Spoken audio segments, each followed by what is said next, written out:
I now call upon Professor Michel Danino to share his perspectives with us. Professor Michel Danino has been a scholar of ancient India and has been studying both historical and archaeological aspects of it. He has been living in India for the past 41 years and has taught extensively on these subjects.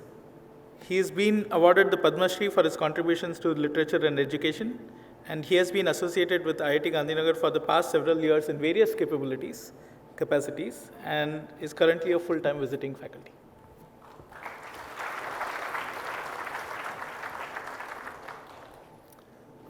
Thank you, Harish. It's a great pleasure to be here this evening. Jason, I believe you said you were an accidental faculty here. Well, I claim to be far more accidental than you are.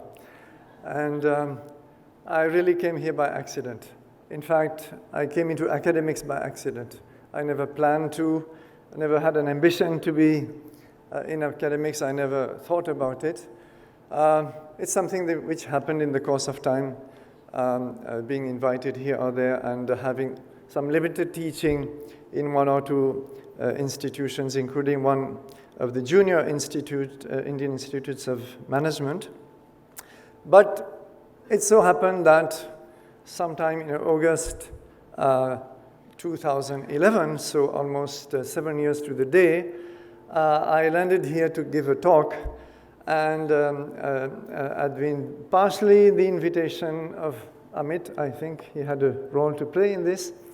And well, as many invitees, I landed at the office of Professor Sudhir Jain, and then a whole discussion started, and I was beginning to feel like, you know, the proverbial donkey who's being pulled and digs in his heels for no valid reason.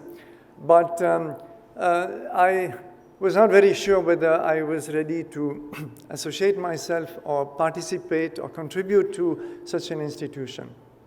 However, there was a key moment which in a way summarizes much of the spirit of IIT Gandhinagar, when at some point he asked me, can you tell me, we are going to produce good engineers by default in IIT Gandhinagar. Can you tell me, what can we do for some of the endangered disciplines which an institute like this could help support? And then came to my mind the discipline of archaeology, and that is a whole story which unfolded later on with the creation of an archaeological sciences center here, quite a unique institution in India. There is no other in the country to my knowledge. And well, finally, I visited initially as a guest professor, a couple of weeks here or there. I started giving some short courses, or rather half-sem courses, and gradually extended my stays. And organically, things grew, and this Archaeological Sciences Center grew reasonably well.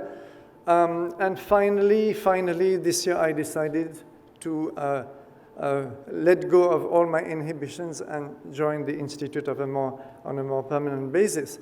What exactly made me extend this contribution to the maximum I could?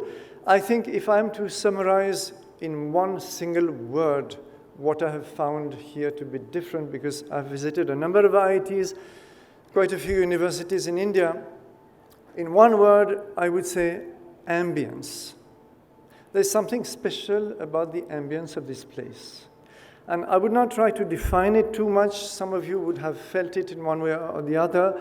Certainly that ambience was initially created by the vision that this institute had to be something different, not try to replicate, not try to emulate, not try to rival with especially the older IITs.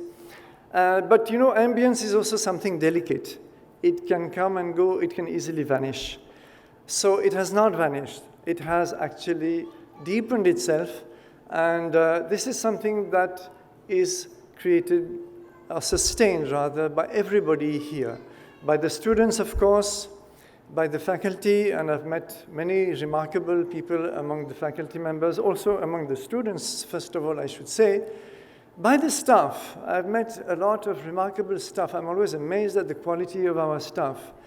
And in a word, everybody contributes to that ambience. So I will not try to define it, I will leave it at that, but this is what ultimately pulled me here and convinced me that this is a place I would love to work in and contribute to. Thank you very much.